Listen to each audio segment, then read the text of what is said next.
সম্মানিত রামপুরাবাসী, বাংলাদেশ জামাত ইসলামী এই জনপদে একটি ইনসাফ ভিত্তিক সমাজ ব্যবস্থা কায়েমের জন্য আমরা সংগ্রাম করে যাচ্ছি। জামাত ইসলামী যখন থেকে প্রতিষ্ঠা লাভ করেছে তখন থেকে জনপদের এক জাগ সৎ এবং দক্ষ মানুষ তৈরি করে এদেশের মানুষকে ইসলাম বুঝিয়ে একটি ইসলামী কল্যাণ রাষ্ট্র প্রতিষ্ঠা করার জন্য আমরা সংগ্রাম চালিয়ে যাচ্ছি। জামাত ইসলামীর জন্য এই পদ কখনো কুসুমাস্তীর্ণ ছিল না। জামাত ইসলামের জন্য এই রাস্তা কখনো ফুল বিছানো ছিল না। যখনই যারা বাংলাদেশে ক্ষমতায় এসেছেন তারা রাষ্ট্রীয় নানা উদ্যোগ গ্রহণ করে বাংলাদেশের মানুষের ইসলাম প্রিয় কাফেলাকে শেষ করে দেওয়ার জন্য তারা নানাবিধ পরিকল্পনা গ্রহণ করেছিলেন। বিশেষ করে বিগত 15 বছর 2009 সাল থেকে যারা 2024-এর 5ই আগস্ট পর্যন্ত বাংলাদেশে ক্ষমতায় ছিল, তাদের প্রধান এজেন্ডা ছিল এই জনপদ থেকে কি করে জামাত ইসলাম এবং ইসলামী ছাত্র শিবিরকে নিচ্ছিন্ন করে দেওয়া যায়। তারা নানাবিধ মিথ্যা অপবাদ দিয়ে, মিথ্যা অভিযোগ দিয়ে, আন্তর্জাতিক অপরাধ ট্রাইব্যুনালে মিথ্যা মামলা দিয়ে তারা আমাদের শীর্ষ নেতৃবৃন্দকে গ্রেফতার করেছিল, মিথ্যা রায় দিয়েছিল এবং জনমতকে উপেক্ষা করে তারা ওই ট্রাইব্যুনাল আদেশ তারা বাস্তবায়ন করে নেতৃবৃন্দরা ফাঁসির কাস্টে ঝুলিয়েছিল। তারা শুধুমাত্র আমাদের নেতৃবৃন্দকে হত্যা করে তাদের মিশন শেষ হয়ে যায় নাই, তারা এই সম্ভাবনাময় দলটিকে শেষ করে দেওয়ার জন্য তারা আমাদের নিবন্ধন বাতিল করে দিয়েছিল। ন্যায়ের প্রতীক দাঁড়িপাল্লার প্রতীক তারা বাতিল করে দিয়েছিল। সারা বাংলাদেশের এমন কোন অফিস নাই যে অফিস তারা বন্ধ করে দেয়নি। হাজার হাজার জামাত শিবির তারা গ্রেফতার করেছে, মিথ্যা মামলা দিয়েছে, রিমান্ডে নিয়েছে। আমরা প্রতিবেদনে দেখলাম প্রায় 56% মানুষ যারা বিগত সময়ে গুমের শিকার হয়েছিলেন তারা ছিলেন জামাত এবং ছাত্র শিবিরের নেতা কর্মী। আমরা দেখলাম যখন জুলাই আন্দোলন শুরু হয়েছিল, সেই আন্দোলনকে নস্যাৎ করার জন্য তখন শেখ হাসিনা বলেছিল যে এই আন্দোলনের মূল শক্তি হচ্ছে জামাত শিবির। তার জন্য দেয়ার পতনের মাত্র 4 দিন আগে সেই জামাত নিষিদ্ধ করে দিয়েছিল না বলেন? শেখ হাসিনা জেনেছিল তার আন্দোলনকে তাকে পতন ঘটানোর জন্য সবচেয়ে বেশি ভূমিকা পালন করেছিল জামাত শিবির। তার প্রমাণ ছিল আওয়ামী লীগ আমাদেরকে নিষিদ্ধ করার মধ্যে দিয়ে, ঠিক না বলেন? যেই সংগঠনকে দীর্ঘ 15 বছর নিঃশেষ করে দেওয়ার চেষ্টা করা হয়েছে, আলহামদুলিল্লাহ এত কিছু করার পরও জামাত ইসলাম এবং শিবিরের নেতৃবৃন্দ এই জনপদ থেকে আমরা দূরে সরে যাই নাই। জনগণের সমস্যা সমাধানে আমরা ভূমিকা রাখার চেষ্টা করেছি, রাজপথে লড়াই করেছি।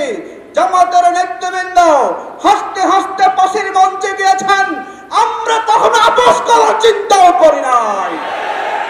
যার জন্য 5ই আগস্টের পরে বাংলাদেশের মানুষের কাছে সবচেয়ে জনপ্রিয় সংগঠনের নাম হচ্ছে বাংলাদেশ জামাত ইসলামী। আজকে সারা দেশে যখন আওয়াজ উঠছে সব দলের দেখা শেষ, দাঁড়িপাল্লার বাংলাদেশ, আমরা তখন খেয়াল করলাম যাদের সাথে আমাদের দীর্ঘদিনের বন্ধুত্ব ছিল, আমরা হাতে হাত রেখে, আমরা কাঁধে কাঁধ রেখে আমরা যে লড়াই সংগ্রাম করেছিলাম দীর্ঘ সময় ফ্যাসিবাদের বিরুদ্ধে, আজকে জামাত যখন জনপ্রিয়তার তুঙ্গে অবস্থান করছে, মানুষ যখন জামাতের দাঁড়িপাল্লার প্রতীকে ভোট দিয়ে জামাতকে ক্ষমতা আনার জন্য স্বপ্ন দেখছে, আমরা তখন দেখলাম আমাদের দীর্ঘদিনের জোট বন্ধুরা আবল তাবল কথা বলা শুরু করেছে। আমরা দেখলাম নোয়াখালীর এক নেতা দুঃসাহস কি বক্তব্য দিয়েছেন যে আওয়ামী লীগকে নিষিদ্ধের আগে জামাতকে নিষিদ্ধ করা প্রয়োজন। আমরা আজকের এই সমাবেশ থেকে বলবো, বুলু সাহেব দীর্ঘ 15 বছর আঘাত করেছিলেন, আওয়ামী লীগের সাথে আঘাত করে ব্যবসা রক্ষা করেছেন, গ্রেপ্তার এড়িয়েছেন, আর এখন জামাতের বিরুদ্ধে কথা বলা দুঃসাহস দেখাচ্ছেন। এই দুঃসাহসকে আমরা বরদাস্ত করব না। জামাত ইসলামী বাংলাদেশের কোন কচু পাতার পানি বলেন তো? আওয়ামী লীগ আমাদেরকে চেষ্টা করেছে, পারে নয়। আর আপনারা যারা নিজের নেত্রীকে রক্ষা করার জন্য বালুর দাগ সরাতে পারেন নয়, তারা জামাতকে ধমকি দিয়ে কোনো লাভ নয়। জামাত ইসলামী এই হুমকি এবং ধমকি মোকাবেলা করে আমরা এগিয়ে যাব, আপনারা জামাতের কোনো কিছু করতে পারবেন না। আমরা দেখলাম আরেকটা এখন দল, তাদের আমরা সমালোচনা করতে চাই না। তারা যখন হামলার শিকার হয়েছেন আমরা প্রতিবাদ করেছি, এখন দেখলাম তারাও একই সুরে ওই ফ্যাসিবাদ যেই টার্গেট দিয়ে জামাতকে মোকাবেলা করার চেষ্টা করেছে, দেখলাম নতুন দল তারাও একই ট্যাগিং দিয়ে জামাতের উত্থানকে ঠেকানোর চেষ্টা করছে। আমরা বলবো, ভাইরা বন্ধুরা, রাজনীতি করতে আসছেন, ওয়েলকাম, অভিজ্ঞতা নেন, বেশি বোঝার চেষ্টা করবেন না, জামাতকে রাজনৈতিক জ্ঞান দিতে যাবেন না। যদি জামাত ইসলামীকে আওয়ামী লীগের মতো ট্যাগিং দিয়ে নতুন প্রজন্মে যারা আপনারা নেতৃত্ব দিচ্ছেন, যদি সেই কাজ করেন, আপনারা স্রোতে ভেসে যাবেন। বেশি দিন রাজনীতি করার সুযোগ এই বাংলাদেশে আপনারা পাবেন না। সম্মানিত ভাই ও বন্ধুগণ, বাংলাদেশের ছাত্র জনতা ইতিমধ্যে ম্যান্ডেট দিয়েছে বিশ্ববিদ্যালয়গুলোতে, রাখছো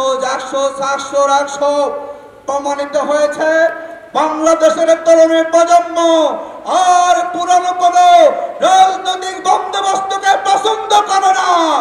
তারা আজকে প্রমাণ দিয়েছে আগামীর বাংলাদেশ হবে ইসলামপন্থীদের বাংলাদেশ। কোন স্থানবাদ, কোন দখলবাদ, কোন সন্ত্রাসী, কোন আদর্শহীন দলকে বাংলাদেশের মানুষের নির্বাচনে ম্যান্ডেট দিতে প্রস্তুত নয়। আমি শেষ দিকে এসে বলবো, আমাদের এই ঢাকা 11 সংসদীয় আসন একটি অবহেলিত আসন। বিগত সময় এখানে এমপি ছিলেন, জনগণ জানে না এমপির কি কাজ ছিল। এই জনপদে কোন সরকারি হসপিটাল তারা করতে পারেন নাই, ভালো কোন শিক্ষা প্রতিষ্ঠান এখানে নাই, খেলার মাঠ নাই, কমিউনিটি সেন্টার নাই, দারিদ্র দূরীকরণের কোন পদক্ষেপ নাই। আমরা দেখলাম এই জনপদের বিভিন্ন আনাচে কানাচে আজকে মাদকের ভয়াবহতা লক্ষ্য করা যাচ্ছে।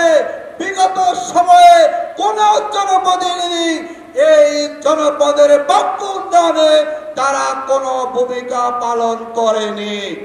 আমরা জনগণকে আশ্বস্ত করতে চাই, বাংলাদেশ জামাত ইসলামী আমরা জনগণের সম্পদ ভোগ করার জন্য রাজনীতি করতে আসেনি, বরং জনগণের যে সম্পদ আছে এই সম্পদের সঠিক ব্যবহার করে যাতে করে সকল শ্রেণী পেশার জনগণের বাক্য উন্নয়নে আমরা ভূমিকা রাখতে পারি, তার জন্য আমরা এই ময়দানে আসছি।